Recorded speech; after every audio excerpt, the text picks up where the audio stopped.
पूर्ण परमात्मा पाप कर्म दंड को भी काट सकता है।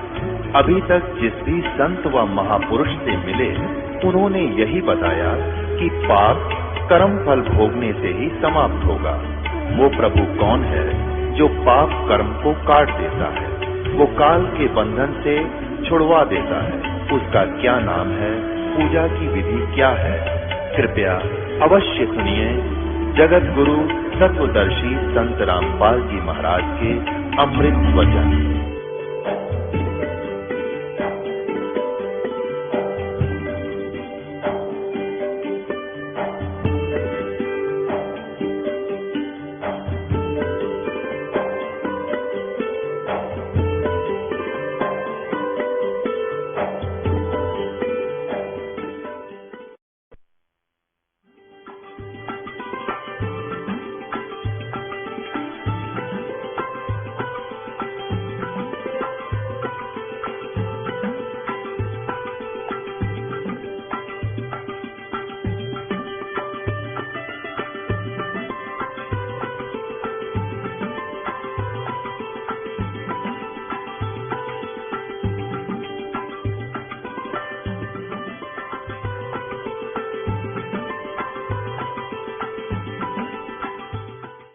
ऋग्वेद मंडल नंबर 9 के अंदर हम चल रहे हैं।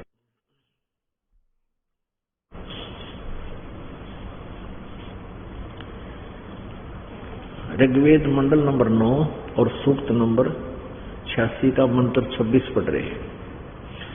इन्होंने वह परमात्मा कवि का अर्थ लिख दिया सर्वज्ञ। हम इसको लिखते हैं कबीर देव, यहां कबीर देव लिख दिया बस, कबीर देव। चलो कवि का अर्थ कवि मान लिया, हम कवि साहब, हम उसको कबीर साहब कहने लगे, नोट कवि साहब, कबीर साहब कहते हैं। तो वो परमात्मा कबीर देव विद्युत के समान क्रीड़ा करता हुआ, यानी जैसे बिजली एक पल में यहां आ जाती है, आकाश की बिजली गिरती है सेकंडों में, और वर्णीय पुरुषों को प्राप्त होता है। वर्णीय माने श्रेष्ठ अच्छी आत्माओं को प्राप्त होता है, मिलता है। अब देखो इसमें कमाल कर दिया 7वें में। ये तो इन्होंने वैसे अड़ंगा कर रखा प्रेम की सैकड़ों धाराएं, ये कुछ नहीं है, परमात्मा को प्राप्त होती है। यहां हमने ये देखना जो परमात्मा प्रकाश पुंज परमात्मा को, यानी तेज पुंज दे धर के तेज पुंज का रूप बनाकर जो परमात्मा आता है उसको बुद्धि वृत्तियां विषय करती मर्जंती, यानी वो अच्छी आत्मा अच्छी तरह जान सकती है। जो परमात्मा ध्रुवलोक के तीसरे पृष्ठ पर विराजमान है, हो गया ना स्पष्ट। जो परमात्मा ध्रुवलोक के और तीसरे पृष्ठ पर विराजमान है, वहां परमात्मा बैठा है। नौमा किसी और ने अनुवाद कर रखा है और नौमे का कुछ अंश किसी ने कर रखा है, कुछ किसी ने, इस करके गड़बड़ कर गए। यहां देखो ऋग्वेद मंडल नंबर 9 सूक्त नंबर 96 का और मंत्र नंबर 18 में यहां स्पष्ट लिखा है कि तृतीयम धामम महिषे शिष संत सोम विराजमान अनुराजती सतुप। यहां तक तो इन्होंने अनुवाद ठीक किया है कि वह सोम स्वरूप परमात्मा यानी अमर परमात्मा पालन की इच्छा करता हुआ जो महान वह परमात्मा तृतीय धामम देवान और पितरान इन दोनों से पृथक तीसरा जो मुक्ति धाम है उसमें विराजमान है। यहाँ परमात्मा का जिक्र कर रहा है, यहाँ कहता होगा कि जो ज्ञान योगी, ये गलत हटा दिया इसने। तो यहाँ या तो ये भूल गया, अगर हमने ये सच्चाई लिखनी पड़ी। ऋग्वेद मंडल नंबर 9 सूक्त 86 है ये, और मंत्र नंबर 27 में ये देखिएगा कि जो परमात्मा धूलोक के यानी ऊपर का जो तेजो में लोक है उसको धूलोक कहते हैं, अमर सतलोक के तीसरे पृष्ठ पर विराजमान है। वहां तीसरे स्थान पर एक जगह एक देशीय है, साकार है। ठीक हो गया। अब यहां देखना ऋग्वेद मंडल नंबर 9 सूक्त नंबर 86 का 31 में क्या स्पष्ट किया है कि रेब है, शब्द ब्रह्म का आधार परमात्मा रेब है। और वर्णीय यानी श्रेष्ठ उपासकों को भली भांति प्राप्त होता है। जो परमात्मा बलों का दाता है वह सबको सत्ता में लीन करने वाला परमात्मा वनेशु उपासनाओं में शब्दमान होता है। ऐसे ऐसे जो शिशुम, ये संस्कृत है, अनुसत शिशुम रहंती, जो शिशुम शब्द का लक्ष्य स्थान है, नहीं, इसका लिखना था जो शिशुम यानी शिशु रूप में प्रकट होता है उसको सुमित लोग, सुमति लोग, अच्छे लोग, अच्छी बुद्धि वाले लोग ही साक्षात्कार करते हैं। बालक रूप में प्रकट होता है, इसका अर्थ ये बनना चाहिए शिशुम। ये अनुवाद गलत है, कहते हैं उसको सुमति लोग यानी अच्छी बुद्धि वाले लोग, तत्वदर्शी संत ही उसका साक्षात्कार करते हैं।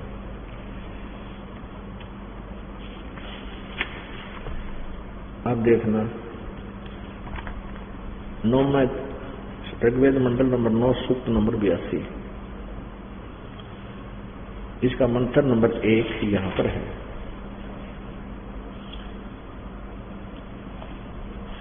जो सर्वोत्पादक प्रभु प्रकाश रूप सद्गुणों की वृष्टि करने वाला, पापों के हरण करने वाला, पाप यहां भी लिखा पाप नाश करता है परमात्मा, वह है राजेव, राज एव, राजा की तरह, राजेव राजा की तरह, राजा के समान दर्शनीय है, राजा के समान दर्शनीय है, देखन जोगा है, साकार है। वह पृथ्वी आदि लोक लोकांतरों के चारों ओर शब्दमान हो रहा है। वह वर्णीय पुरुषों को, अच्छी आत्माओं को, जो दृढ़ भक्त हैं, जो दृढ़ भक्त है उसको पवित्र करता हुआ प्राप्त होता है। कैसे होता है? जिस प्रकार विद्युत यानी आकाशीय बिजली सन्हे वाले स्थानों को आधार बनाकर प्राप्त होता है, इसी प्रकार वह परमात्मा, गुण वाले परमात्मा ने इस ब्रह्मांड को, ऐसा नहीं, इसका क्या अर्थ बनता है कि जैसे बिजली गिरा कर, पहले कहा करते भाई, पहले काशी की थाली, काशी के बेले धातु के हुआ करते, काशी धातु के, तो उन पर बिजली गिरती थी अमूमन, तो कहते भाई काशी की थाली बाहर ना रखो, इस पर बिजली पड़ा करे, गिर जाती है आकाश की बिजली, क्योंकि उसका उससे कनेक्शन है, वहीं आकर गिरती है। तो ऐसे ही परमात्मा के विषय में बताया कि वो अपनी अच्छी आत्माओं को, उन्हीं आत्माओं को मिलता है जैसे बिजली उन काशीय पर गिरा कर और मिट्टी वाले बर्तन पर नहीं गिरती। तो ऐसे जो पुण्य आत्मा है उनको ही भगवान आकर मिलते हैं परमात्मा, फिर उनको तत्व ज्ञान से परिचित कराते हैं, फिर वो परमात्मा की महिमा अन्य अपने भाइयों को, भक्तों को सुनाते हैं। अब जो दास आपको बताना चाहता है कि परमात्मा कौन है और कैसे ये कृपा बख्शता है। ये कबीर देव है, सतलोक से चलकर आता है, अपने तीसरे मुक्ति धाम से यानी शरत धाम से, सतलोक से आता है और यहाँ अपनी प्यारी आत्माओं को ज्ञान कराता है। उस परमात्मा का आने का उद्देश्य क्या होता है ये देखिए। ऋग्वेद मंडल नंबर 9 सूक्त नंबर 82 और मंत्र नंबर 1 आपने पढ़ लिया। अब दूसरा, हे परमात्मन, उपदेश करने की इच्छा से यानी ज्ञान देने की इच्छा से आप महापुरुषों को प्राप्त होते हो। इन्होंने फिर आगे डंगा फेर कर दिया, यहां लिखा है आप कबीर का अर्थ लिख दिया सर्वज्ञ, यहां लिखा है इन्होंने कबीर वेदस्य, कबीर यू रह लगा ऊपर, कबीर वेदस्य, इस कबीर को हम लिख दें आप कबीर देव हैं, आप कबीर देव हैं, बस इतना ही काफी। और परमात्मन उपदेश करने की इच्छा से आप महापुरुषों को प्राप्त होते हो। ये वाक्य देखो, ऋग्वेद मंडल नंबर 9 सूक्त नंबर 20 का, ऋग्वेद मंडल नंबर 9 सूक्त नंबर 20 और मंत्र नंबर 1 में यह लिखा पर कबीर देव कबीर देव सबस लिखा, कबीर देव वित्तये अयो वारे भी असती,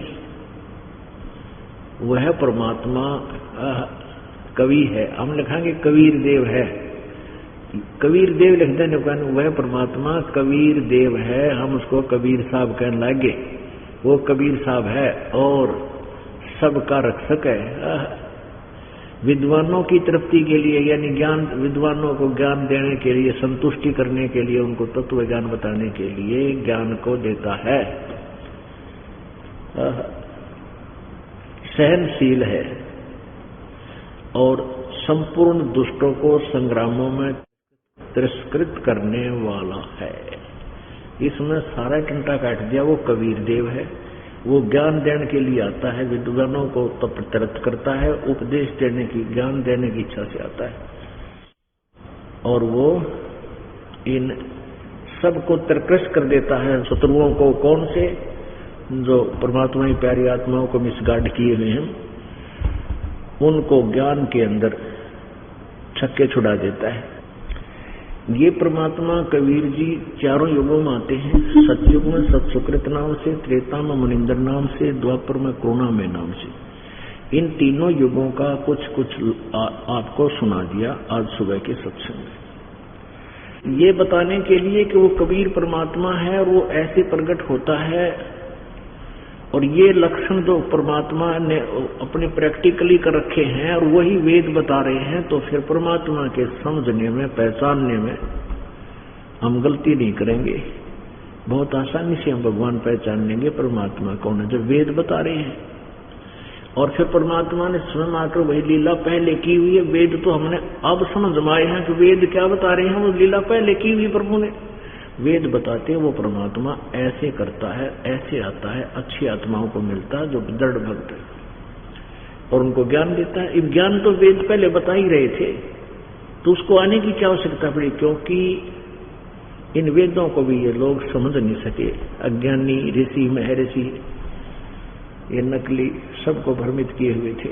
इसलिए भगवान ने स्वयं आना पड़ा, क्योंकि काल ज्योति निरंजन ब्रह्म, ये ब्रह्म नहीं चाहता कि कोई तत्व ज्ञान से परिचित हो जाए। सबको मिसगाइड कर रखा है, अपने जाल में फंसा रखा है। प्रत्येक युग में आते हैं ऐसे ही, वो ऐसी लीला करते हैं। तो पुराने समय की लीलाएं तो क्योंकि लिपिबद्ध सारी नहीं हो पाई, जो परमात्मा ने खुद बताई वो हमने लिपिबद्ध की हुई है, जैसे धर्मदास जी ने की। अब क्या लिखा है कि 600 साल पहले सन 1398 में परमात्मा आए, सतलोक से चलकर आए, लहर तारा तालाब में विकसित कमल के फूल पर एक शिशु रूप धारण किया, जो भारतवर्ष के काशी शहर, बनारस शहर के अंदर वो लहर तारा तालाब आज भी विद्यमान है। तो वहां से एक नीरू नीमा नाम के दंपति जो निसंतान थे, वो निसंतान दंपति यानी वो कपल उठा ले गए और 25 दिन के परमात्मा हो गए। तो उन्होंने दूध कुछ भी आहार नहीं किया। तो उनकी जो मुंह बोली माता थी वो बहुत चिंतित हुई। नीरू और नीमा पहले इसी जीवन में गौरी शंकर और सरस्वती नाम के ब्राह्मण ब्राह्मणी थे। मुसलमानों ने इनको जबरदस्ती अपना जल पिलाकर इनको मुसलमान बना दिया था और नीरू नूर अली और नियामत इनका नाम रख दिया था। तो नूर अली को तो नीरू कहने लगे, नियामत को नीमा, अपनी देसी भाषा में कहते हैं, कोड वर्ड बना लिया करते हैं गांव में, शहर में। तो नीरू और नीमा भले ही मुसलमान बन गए थे, 15-20 वर्ष हो गए थे, लेकिन शिव जी के वो कट्टर पुजारी थे पहले, तो आज भी शिव जी को भूले नहीं थे। तो उन्होंने शिव जी को याद किया, बहुत बुरी तरफ से कहा कि हे भगवान, या तो ये बालक देते नहीं और अब देकर फिर ले रहे हो, मेरे दाता दया करो, ये बच्चा मेरी इसकी ममता बहुत होगी है, ये बच्चा मर गया तो ये आपकी बच्ची भी साथ मरेगी। नीमा कहने लगी। तब एक साधु का रूप बनाकर एक साधु ऋषि ब्राह्मण का रूप बनाकर शिव जी आए शिवलोक तक चल के, और वहां नीमा रो रही थी। उससे कहा, बेटी क्यों रो रही है, क्या बात है? नीमा ने कहा, ब्राह्मण, ए ऋषि जी, ए महात्मा, आप मेरे दुख से को मत सुनो, आप भी रोने लग जाओगे, आपकी आत्मा भी दुख पाओगी। भगवान शिव जी ने ब्राह्मण रूप में, ऋषि रूप में कहा, बेटी इन्हों क्या करें कि अपने दुख ने दूसरे तो ही बता दे तो हल्का हो जाता है। बता क्या कारण है, कुछ हो सकता है मेरे पास को थोड़ा बहुत जंतर मंत्र में बता सकूं, तुझे राहत मिले। तो उसने सारी कथा सुना दी कि पहले तो हम निसंतान थे और मेरे भगवान शिव जी से मैंने एक दिन हृदय से अर्ज करी थी, ये कमल के फूल पर बालक मिल गया मुझे। आज 25 दिन का हो गया, इसने कुछ भी नहीं खाया और ये मरेगा, मैं भी साथ मरूंगी। हमारे घर में 2 मौत होंगी एट ए टाइम, मैं आत्महत्या करूंगी। तो भगवान शिव जी ने कहा, बेटा दिखाइए तेरा बालक कैसा है, कहाँ है। तो उठा के लाई। नीमा ने सोचा महात्मा के चरणों में रख दो। इस बालक ने चरणों में डालना चाहा, शिव जी तो 2 कदम पीछे हो गया और बच्चा वहां से उठकर और शिव जी के यानी चेहरे के मुंह के समान 4-5 फुट ऊंचाई पर अपने आप स्थिर हो गया आसमान में, आकाश में। नीमा न सोच रही है इस महात्मा के कारण ये कृष्णा महात्मा न कराया है, लेकिन वो परमात्मा थे। तो फिर शिवजी ने ऐसे किया, उनके हाथों में आ गई और फिर चर्चा की उस बालक से 7 बार बोलिया। शिवजी ने प्रश्न किया, परमात्मा ने उत्तर दिया। और फिर भगवान शिव से परमात्मा कबीर जी ने कहा कि एक इनको कहो एक कुंवारी गाय ले आवे और उसकी कमर पर आप आशीर्वाद भरा पंजा रख देना, वो अपने आप दूध देवेगी, डेली दूध दिया करेगी, मैं वो दूध पीऊंगा। ऐसा ही किया गया। कुंवारी गाय आ गई, शिव जी ने ऐसे थपकी मार दी, अपने आप सतनों से दूध झड़ने लग गया और एक और पात्र लाए हुए थे कुमार से, वो धोप मांझ के वो रख दिया, वो भर गया, जब अपने आप बंद हो गया। ऐसे वो परमात्मा उस कुंवारी गाय का दूध पीकर उनके परवरिश यानी बालकपन की जो लीला परवरिश की कुंवारी गायों से हुई। अब ये प्रमाण वेद के हैं कि जब परमात्मा शिशु रूप धारण करके आता है, कुंवारी गायों से उसकी परवरिश की लीला होती है। तो परमात्मा फिर कौन है, ये तो 2 अक्षर की बात है। जब वेद बता रहे हैं कि परमात्मा ऐसी लीला करता है, यार वो भगवान ने 600 साल पहले कर रखी, तो परमात्मा पहचानने में हमें बहुत आसानी होगी। अब देखना, यही ऋग्वेद और इन आर्य समाज वाले धुरंधर विद्वानों के द्वारा अनुवादित है। दास अनुवाद करता तो कोई नहीं माना हो। अगर रामपाल अनपढ़ है, अनपढ़ का मीन यानी संस्कृत नहीं जानता, ये कैसे अनुवाद कर सकता है वेदों का? तुम न कर रखा तभी उस समय स्पष्ट हो रहा, अरदास करेगा वो तो अमृत बरसेगा उसमें से। ये देखिए ऋग्वेद वही मंडल नंबर 9-10, ये वही है जो आपको अभी बताया था, दिखाया था, फिर भी दिखाना पड़ेगा। प्रकाशक है सार्वदेशिक आर्य प्रतिनिधि सभा, मैरिसदान भवन, रामलीला मैदान, Delhi 2। Phone number, fax number ये इनके हैं। मुद्रक है Prince offset printers, 1510 Pataudi house, Daryaganj, नई दिल्ली। फोन नंबर इतना। अब फिर आपको दिखाते हैं ऋग्वेद मंडल नंबर 9 का सूक्त नंबर 1 और मंत्र नंबर 9 में। कमाल के रखे, ये देखिए ऋग्वेद भाषा भाष्यम अथ 9 मंडलम, ये प्रथम मंत्र है। सोम स्वभाव परमात्मन, आनंद के बढ़ाने वाले, आह्लाद के वर्धक स्वभाव से आप हमें पवित्र करें। यानी ये परमात्मा किससे बोला जा रहा है, आगे देखो। दूसरे मंत्र में भी कहा कि हे परमात्मन, आप राक्षसों के हनन करने वाले हो, संपूर्ण विश्व के दृष्टा हो, सबके उत्पत्ति स्थान हो, किसी अस्तर शस्त्र से छेदन नहीं किए जाते, गतिशील और मध्यस्थ रूप में सर्वत्र स्थित, सर्वत्र नहीं, बीच में भी आप ही हो, मध्यस्थम आस्थित माने एक स्थान पर रहते हो और आप गतिशील भी हो, वहां से चलकर भी, यानी परमात्मा के इसे हम जिक्र है ये सारा। आगे देखो, अब तीसरे में भी हे परमात्मन, हमने ये देखना, चौथे में भी हे परमात्मन, और पांचवें में हे परमात्मन, और आगे देखिए ना कि बकवाद है। छठे में ऋग्वेद मंडल नंबर 9 सूक्त नंबर 1 का छठा देखो, ऋग्वेद मंडल नंबर 9 सूक्त 1 का छठा मंत्र। अभी तक सब में परमात्मा लिखते आ रहे हैं अपने अनुवाद में, हे परमात्मन। अच्छा, 8वें में देखो, 8वें में ये भूल गई परमात्मा के ऊपर लिखा, इसमें क्या लिखा है कि उस पुरुष को उग्र गतियां प्रेरणा करती हैं। उस पुरुष को, ये पुरुष लिखा ना, यहाँ परमात्मा लिखना था, यहाँ विचलित कर दिए कि पुरुष आदमी के बारे में बोल रखा होगा। उस पुरुष को, यानी उस परमात्मा को, पहले परमात्मा जिक्र चलता रहा, उस परमात्मा को उग्र गतियां प्रेरणा करती है, यानी ऐसी परिस्थितियां बन जाती हैं जिसलिए परमात्मा ने आना पड़ता है, प्रेरणा करती हैं। और भासमान शरीर को वह पुरुष यानी परमात्मा प्राप्त होता है। भासमान यानी हल्के तेज पुंज का शरीर धारण करके वो परमात्मा धारण करता है।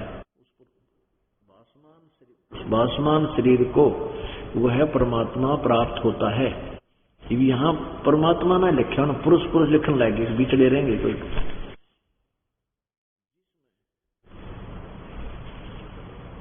जिसमें 3 प्रकार से दूसरों का वर्ण करने वाला मधुमेह शरीर मिलता है। आगे देखो, अब ये 9वां आ गया। परमात्मा के विषय है कि उस परमात्मा को, ये देखो 8वें में, कि उस परमात्मा को जो सबका रक्षक है, उग्र गति यानी ऐसी परिस्थितियां प्रेरणा करती हैं उनको यहाँ आने के लिए, और वो भासमान शरीर को प्राप्त होता है, यानी वो परमात्मा अन्य शरीर धारण करता है हल्का तेज। 9वें में लिखा है कि अभिम इमम अधन्या उच्चरणती धेनुय शिशुम, और सोम इंद्राय पातवे। इसका क्या अर्थ क्या है, इन्होंने इन्हीं के अनुवाद में, उस सोम स्वभाव वाले श्रद्धालु पुरुष को शिशुम कुमार अवस्था में ही सब प्रकार अभी माने पूर्ण रूप से, अधन्या माने अहिंसनीय, यानी जो कभी भी दनाई ना गई हो, सांड द्वारा परेशान ना की गई हो, अभी यानी पूर्ण रूप से, अभी अधन्या यानी कंवारी गौवे, धेनुवे माने गौवे तृप्त करती है। सीधी सी उस, इसमें ये है कि उस शिशु रूप में प्रकट परमात्मा को, शिशु रूप में माने शिशु रूप में, बालक रूप में प्रकट उस अमर परमात्मा को अभी अधन्य धेनुव शरणंती यानी पूर्ण रूप से कंवारी, अहिंसनीय यानी कभी भी अनटच्ड, वो कंवारी धेनुव माने गौवे के द्वारा उनकी तृप्ति होती है, यानी कुंवारी गायों का दूध पीता हो। अब देखो 10वें में फिर और कमाल कर दिया। वो किस उद्देश्य से आता है? ऋग्वेद मंडल नंबर 9 सूक्त नंबर 1 और मंत्र नंबर 9 आपने पढ़ लिया। 10वें में के कमाल कर रखा। वो किस उद्देश्य से आता है? विज्ञानी पुरुष इसी भाव से संपूर्ण अज्ञानों को नाश करता है। इंद्र माने वो सर्व ऐश्वर्य देने वाला परमात्मा कबीर देव, इंद्र का अर्थ वास्तव में वेदों में पूर्ण परमात्मा की तरफ है कि सर्व सुखदायी परमात्मा। इसी भाव से संपूर्ण अज्ञानों का नाश करता है और इसी श्रद्धा भाव से सूरवीर, इसी श्रद्धा भाव से यानी जिस प्रकार सूरवीर अपनी वीरता से मदमस्त होकर ऐश्वर्यों को प्राप्त होता है। आगे देखो, यानी अज्ञान का नाश करने के लिए आता परमात्मा।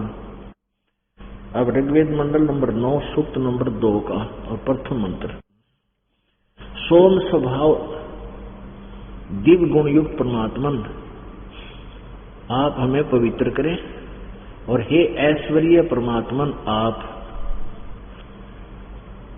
ऐश्वर्य प्राप्त कराएं। हे आनंद वर्षक आप शीघ्र ही हमारे हृदय में प्रवेश करें और पवित्र करें तथा अवश्य रक्षा करें। आगे बहुत अच्छा लिखा है इसमें दूसरे में, सब कामनाओं के पूर्ण करने वाले यशस्वी महान परमात्मन आप हमें सर्वव्यापी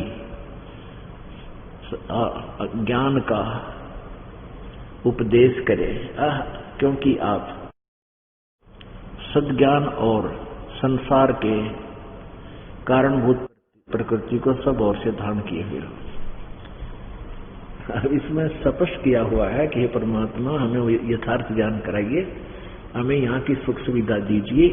तो अब ये कहते हैं परमात्मा एक देशीय नहीं है, अथवा ये जो गुण भगवान में वेद बता रहे हैं ये परमात्मा ने प्रैक्टिकल कर रखे। अब हम उस भगवान को बहुत आसानी से पहचान लेंगे। तो ऐसे उसके बाद कबीर परमात्मा की बचपन की प्रवृत्ति उस कंवारी गायों से हुई। वो परमात्मा जो 5 वर्ष के हो गए, जब वो परमात्मा 5 वर्ष के हो गए तो इस उद्देश्य से वो आए थे कि अपने तत्व ज्ञान को अपनी प्यारी आत्माओं तक पहुंचाऊं, उसको सुर पर आरंभ कर दिया। और एक मर्यादा परमात्मा ने बनानी थी कि गुरु बिन माला फेरते, गुरु बिन देते दान, गुरु बिन दोनों निष्फल हैं, चाहे पूछो वेद पुराण। राम कृष्ण से कौन बड़ो उन्हों भी गुरु कीन, 3 लोक के वे धनी, गुरु आगे आदीन। गर्भ योगेश्वर गुरु बिना वो लाग्या हर की सेवे, कहे कबीर बैकुंठ से फेर दिया सुखदेव। सुखदेव ऋषि अपने मनमुखी गुरुमुख नहीं था, गुरु धारण नहीं किया, पिछले पुण्यों के अभाव से उसको उड़ने की सिद्धि थी, स्वर्ग में चला गया। विष्णु जी के लोग वहां से उसको वापस भेज दिया कि तू गुरु नहीं है, तेरा यहां नहीं रहने देंगे तुझे, गुरु धारण कर फिर यहां। गर्भ योगेश्वर माँ के गर्भ 12 वर्ष रहा था वो, और अंदर ही उसको ज्ञान हो गया था कि परमात्मा की भक्ति बिना ये जीवन व्यर्थ है। लेकिन बाहर आकर के फिर उसमें वो अभिमान अज्ञान छा गया। गर्भ योगेश्वर गुरु बिना लाग्या हर की सेवे, से मन पूजा, कहे कबीर बैकुंठ से वो फेर दिया सुखदेव। उस सुखदेव ऋषि को स्वर्ग से वापस निकाल दिया था। राजा जनक गुरु किया, फिर किन्नी हर की सेवे, कहे कबीर बैकुंठ में वही जा उलट मिले सुखदेव। एक ये मूल कारण ये था परमात्मा का कि आने वाले समय में ये काल के द्वारा भ्रमित अज्ञानी संत ऋषि कबीर पंथी जो नकली हैं, न्यों क्या करेंगे कि कबीर जी ने कौन सा गुरु बनाया था, गुरु की आवश्यकता ही नहीं है, और गुरु का होना अति आवश्यक है, ये नियम है मालिक का। तो उसको अपना आने के लिए हमारे लिए एक प्रमाण देने के लिए प्रभु ने गुरु बनाना आवश्यक समझा। एक बनारस में, काशी शहर में बहुत बड़े विद्वान, 4 वेदों, पुराणों और गीता जी के महाविद्वान माने जाने वाले माने जाते थे। कौन? महर्षि रामानंद जी। उन्होंने बहुत सी अन्य अज्ञान तो हटा दिया था, लेकिन फिर भी वो अधूरे ज्ञान युक्त थे। विष्णु जी को इष्ट मानते थे, सर्वेश्वर महेश्वर, सारी सृष्टि रचने वाले और सबके मालिक मृत्युंजय, इनके कोई माता पिता नहीं, ये उनके हृदय में समाई हुई थी। तो परमात्मा ने सोचा कि यदि गुरु नहीं बनाया तो आने वाले समय में ये बात बिगड़ेगी। जब परमात्मा 5 वर्ष के हुए तो 2.5 वर्ष के बालक का रूप धारण किया, लगभग छोटे बालक का। और जहां महर्षि रामानंद जी प्रतिदिन गंगा घाट पर, गंगा जी वहां काशी के साथ से बहती है, एक पंचगंगा घाट पक्का बनवा रखा था, ये दास भी देख कर आए, वहां पर ऐसा ही है। तो उसमें स्नान करने के लिए जाते थे डेली वक्त से उठकर। ब्रह्म मुहूर्त होता है सूर्य उदय होने से लगभग 1.5 घंटा पहले। और परमात्मा ने क्या किया कि 2.5 साल के बालक का छोटा सा रूप बनाकर और उन घाट की पैड़ियों में, जहां स्नान घर था, स्नान का बना रखा था, वो घाट पैड़ी सी लगा रखी थी नीचे, जीना लंबी चौड़ी, उनमें जाकर लेट गए। रामानंद जी खड़ाऊ पहने हुए थे और नीचे उतर रहे थे स्नान करने के लिए। परमात्मा कबीर जी जब शिशु रूप में विराजमान थे, उनके सिर में खड़ाऊ लगी, जूता लगा रामानंद जी का। तो बालक की तरह चिल्लाए जैसे बालक रोया करे, ट्या ट्या। तो रामानंद जी एकदम हड़बड़ा कर नीचे को झुके। रामानंद जी के गले में एक कंठी थी, जैसे आजकल कबीरपंथी वो लकीर पीट रहे हैं, एक तुलसी का एक मनिये की कंठी वो रामानंद जी डाला करते हैं। और वो कंठी वो निकल कर महर्षि रामानंद जी के गले से और कबीर जी के गले में अंधेरे में डल गई। रामानंद जी नहीं जान पाए। रामानंद जी ने 2.5 वर्ष के बच्चे को उठाया और कहा, बेटा रो मत, राम राम बोलो, राम राम बोलो। परमात्मा चुप, रोना बंद कर दिया, सिर पे हाथ रख दिया, राम नाम राम राम बोलने को कह दिया और कंठी माला गले में डल गई। अंधेरे में रामानंद जी ने दिखाई नहीं दी और कहा, बेटा बैठ जा, मैं जिसका होगा तुझे भिजवा दूंगा, चिंता ना करना, मैं तुझे आश्रम में ले चलूंगा। रामानंद जी, महर्षि रामानंद जी स्नान करने लगे। परमात्मा वहां से अंतर ध्यान हुए, कबीर जी अपनी झोंपड़ी में आकर लेट गए। कुछ दिन के बाद, हफ्ते 10 दिन के बाद, कबीर परमात्मा जी ने एक रामानंद जी का शिष्य छेड़ दिया, उसको ज्ञान चर्चा की। रामानंद जी ने 1400 ब्राह्मण ऋषि बना रखे थे, 1400 ब्राह्मण अपने ही कुल के, और वो ऋषि रामानंद जी द्वारा दिए गए ज्ञान का प्रचार किया करते थे, उनके अक्षेत्र बांट रखे थे। उसी काशी में एक अक्षेत्र में एक ब्राह्मण, जो विवेकानंद नाम का ब्राह्मण वहां प्रचार किया करता, उसका क्षेत्र था। तो वहां वो प्रचार सत्संग कर रहा था, 100-200 भक्त बैठे थे, विष्णु जी की महिमा सुना रहा था, और कबीर जी भी जा बैठे वहां पर। माथे पर तिलक विलक लगा के इन वैष्णव साधुओं जैसा। महर्षि विवेकानंद जी जो ज्ञान चर्चा कर रहे थे, विष्णु जी को सर्वेश्वर बता रहे थे, इनकी कोई माता पिता नहीं, ये सारी सृष्टि के रचनहार हैं, ये सर्वेश्वर हैं, ये वासुदेव है। जब उन्हें सत्संग कर लिया तो परमात्मा खड़े हुए और कहा कि कबीर जी खड़े हुए 5 वर्ष के बालक, और कहा, स्वामी जी आपने अभी बताया कि विष्णु जी की कोई माता पिता नहीं, यही सर्वेश्वर है, और मैंने तो सुना है कि एक पंडित कथा कर रहा था, वो आप पे पढ़ रहा था कि ये तो जन्म मृत्यु होती है, ये नासवान है, दुर्गा इनकी माता है। और शिव पुराण मैंने सुना था, एक ब्राह्मण पढ़ रहा था, सुना रहा था कथा रुद्र संहिता के 6, 7, 8, 9 श्लोक अध्यायों में शिव विष्णु जी का पिता है और दुर्गा इनकी माता है। ब्रह्म काल रूपी ब्रह्म इनका पिता है। अब उस परमात्मा ने ऐसा ऑथेंटिक रिकॉर्ड दिखा दिया, उस विवेकानंद की बोलती बंद होगी। आप देखिएगा शिव पुराण अपने आत्माओं, इस माध्यम से यह दास आपको इन सदग्रंथों से रूबरू कराना चाहता है।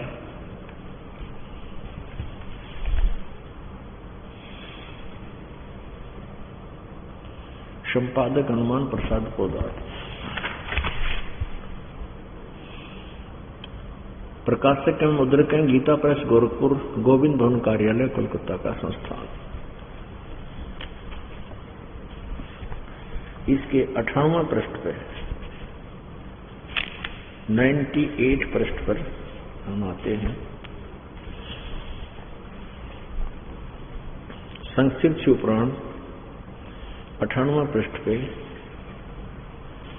अपने पुत्र नारद की यह बात सुनकर लोक पिता में ब्रह्मा वहां इस प्रकार बोले। अध्याय 5 समाप्त हुआ। ये छठा रुद्र संहिता का छठा अध्याय शिव महापुराण, शिव पुराण का। ब्रह्मा जी ने कहा अपने पुत्र नारद से, ब्रह्मन, देव शिरोमणि, तुम सदा समस्त जगत के उपकार में ही लगे रहते हो। तुमने लोगों के हित की कामना से बहुत उत्तम बात पूछी है। जिस समय समस्त चराचर जगत नष्ट हो गया था, सर्वत्र केवल अंधकार ही अंधकार था। न सूर्य दिखाई देते थे न चंद्रमा, अन्य ग्रहों का और नक्षत्रों का भी पता नहीं था। न दिन होता था न रात, अग्नि, पृथ्वी, वायु और जल की भी सत्ता नहीं थी। उस समय तत्सद ब्रह्म, गीता जी अध्याय नंबर 8 के श्लोक नंबर 7 के 29 मंत्र में तत्ब्रह्म बोला है ना, उसके विषय में बचत, ये उसके विषय में प्रश्न है। उस समय तत्सतब्रह्म, सदब्रह्म को, सतब्रह्म को, इस श्रुति से जो सत सुना जाता है एकमात्र वही शेष था, यानी केवल सत्पुरुष ही था।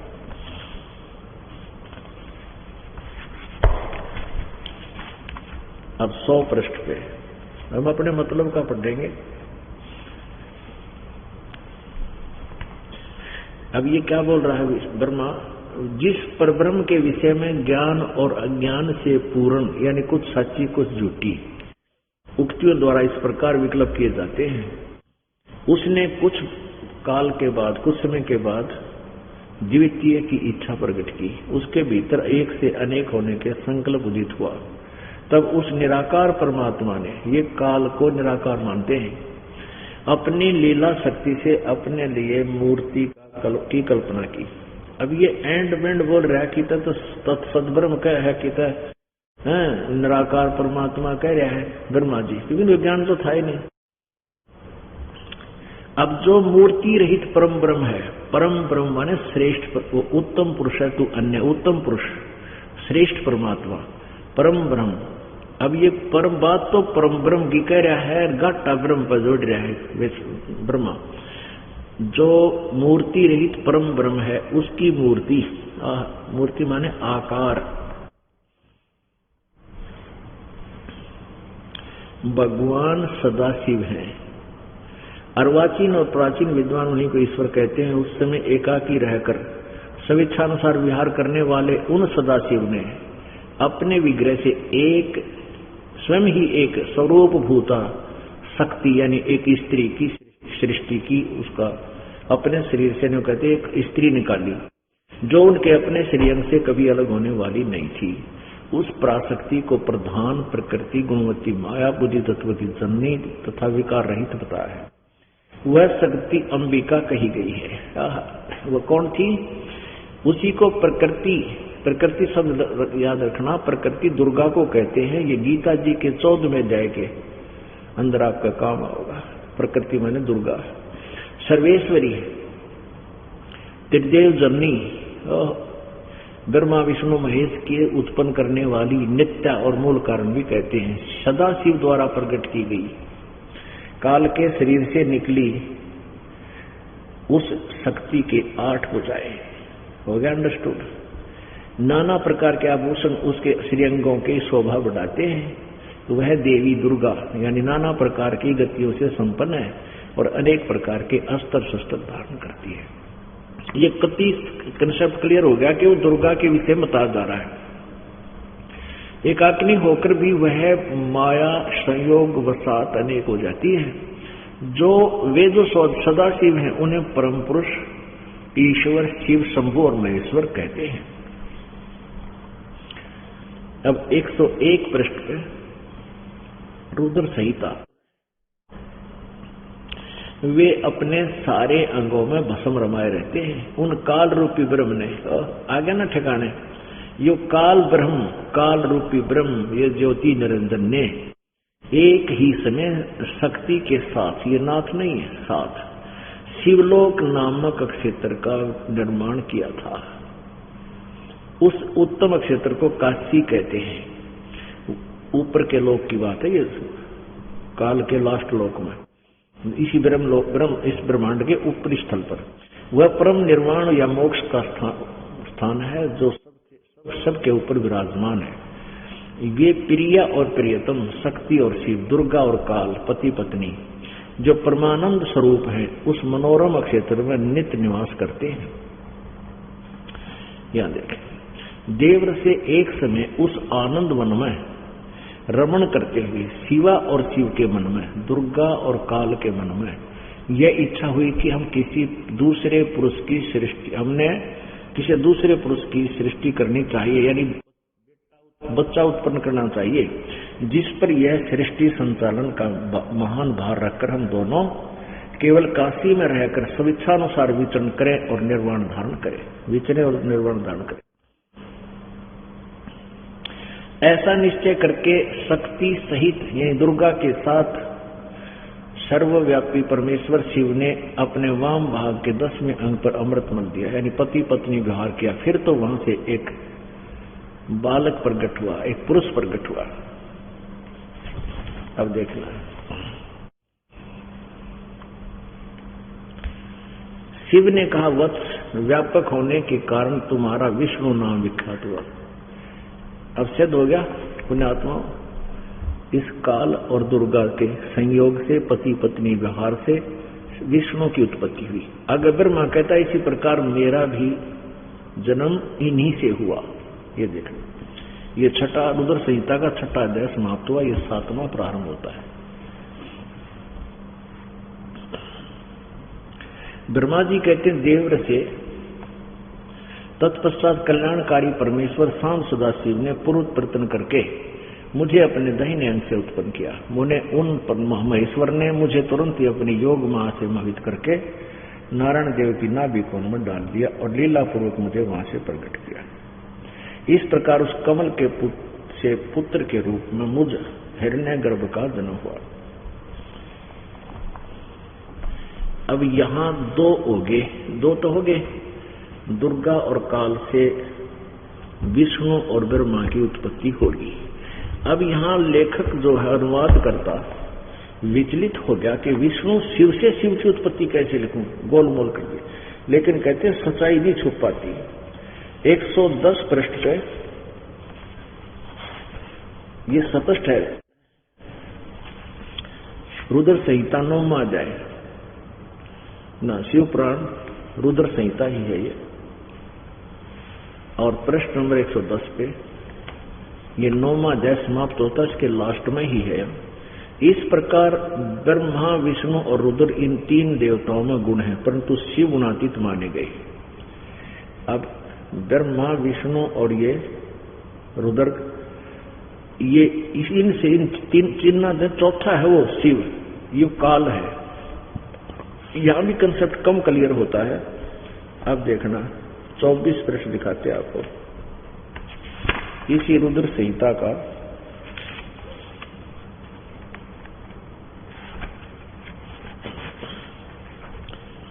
यहां ये देखने का है कि एक बार ब्रह्मा और विष्णु जी का इस बात पर झगड़ा हो गया कि ब्रह्मा बोला मैं तेरा बाप, विष्णु बोला मैं तेरा बाप। इसको शांत करने के लिए इस कालनयन के बीच में एक तेजों में यानी प्रकाश में एक खंबा चमकता हुआ ट्यूब सी खड़ी कर दी, बहुत मोटी लंबी चौड़ी 24 फीट पे। तो ये दोनों विचलित हो गए। फिर काल स्वयं प्रकट हुआ शिव रूप में और फिर इनसे प्रश्न उत्तर इन्होंने ज्ञान पूछने लगे। क्या बताया? ब्रह्मा और विष्णु ने पूछा प्रभु सृष्टि आदि 5 कर्तव्यों के लक्षण क्या है, यह हम दोनों को बताइए। अब भगवान शिव बोले, काल बोला मेरे कर्तव्यों को समझना अत्यंत गहन है, तथापि मैं बताता हूँ, कृपा पूर्वक तुम्हें उनके विषय में बताता हूँ। हम ज्यादा ना पढ़ के हम 26 पृष्ठ पर देखेंगे। हमने ये देखना कि काल इनते न्यारा है। पुत्रों, विष्णु और ब्रह्मा को कह रहा, पुत्रों तुम दोनों ने तपस्या करके प्रसन्न हुए मुझ परमेश्वर से। काल कहता मैं परमेश्वर हूं और सृष्टि और सतिथि नामक 2 कर्त, ये 2 जॉब प्राप्त किए हैं, ये दोनों तुम्हें बहुत प्रिय हैं। इसी प्रकार मेरी विभूति स्वरूप रुद्र और महेश्वर को भी, महेश्वर में भी 2 अन्य उत्तम कर्त संहार और तिरोभाव मुझसे प्राप्त किए। यह अन्य शब्द है, मैं नहीं।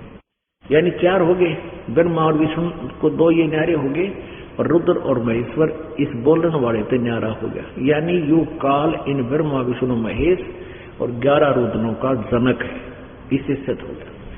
अब परमात्मा ने कहा कि विवेकानंद आप तो कह रहे हैं उनके माता पिता को ना ऋषि पुराण में लिख रखा, उसने पढ़ के देखा, कलजा पाट गया उसका दे। अब ये मान बढ़ाई के भूखे आंखा देख के भी नहीं माने, इसने दुष्ट से कहते जानबूझ सची तुझे करे झूठते ने और ताकि संगति पर वो स्वप्न बना दे। और फिर देवी पुराण में कहा कि देख देवी पुराण में आपको क्या दिखाते हैं। तीसरे सकंद में आप देखना, ये नासवान है ब्रह्मा विष्णु महेश, अविनाशी नहीं है। ये देखिए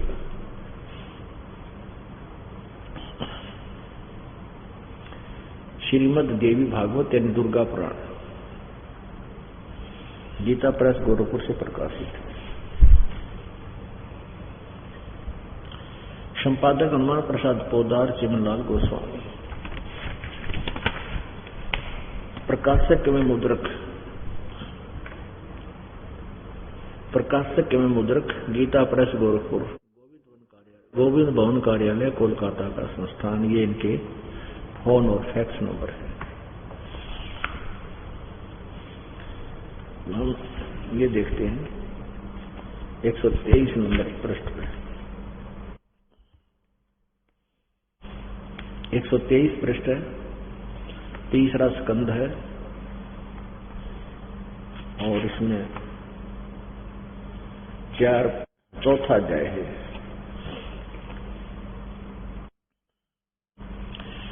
अब विष्णु जी कह रहे हैं अपनी दुर्गा माता की महिमा सुना रहे हैं, तुम शुद्ध स्वरूपा हो, यह संसार तुम से उद्वासित हो रहा है।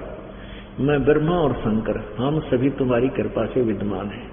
हमारा आविर्भाव माने जन्म और तिरोभाव माने मृत्यु हुआ करता है। हमारा तो जन्म और मृत्यु होता है, केवल तुम ही नित्य हो, जगत जननी हो, प्रकृति और सनातनी देवी हो। ये प्रकृति शब्द याद रखना, दुर्गा के बारे में है। गीता के अध्याय नंबर 14 में आपको ये काम आओगा, प्रकृति मीन दुर्गा। अब भगवान शंकर बोले, देवी यदि महाभाग विष्णु तुम्ही से प्रकट हुए हैं तो उनके बाद उत्पन्न होने वाले ब्रह्मा भी तुम्हारे ही बालक हुए।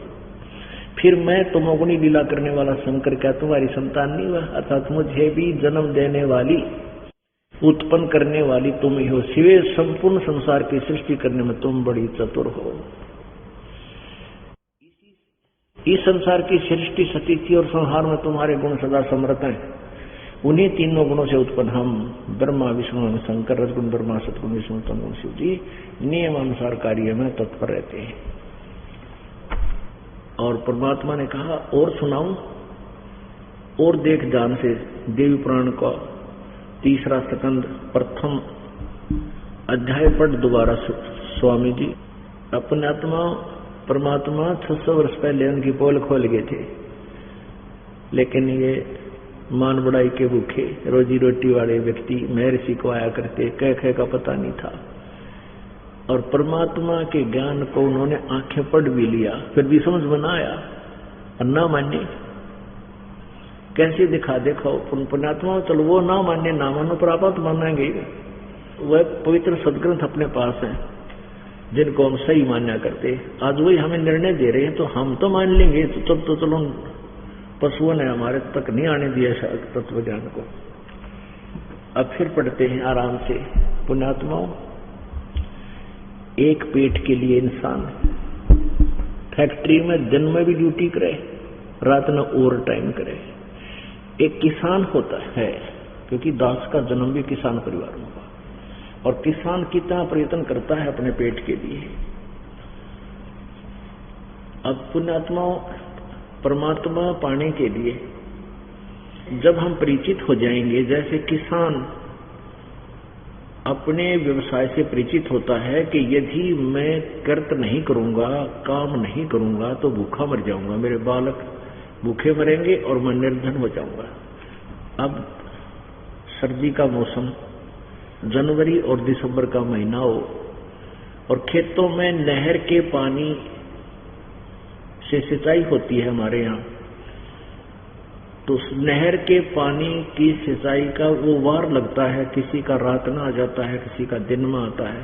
रात्रि के समय 12 बजे किसान का, और दिसंबर जनवरी के महीने में खेत में पानी सिंचाई के लिए नंबर आ जाता है।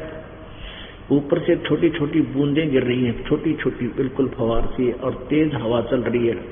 बादल छाए हों, फुहार ना हो तो तेज हवा चल रही हो, अंधेरी रात हो, तो वो ये ना देखता कि कांटे लग जाएंगे या कोई सांप काट लेगा या कोई तुम बीमार हो जाएगा, नमूनिया हो जाएगा तेरे, वो कति परवाह नहीं करता।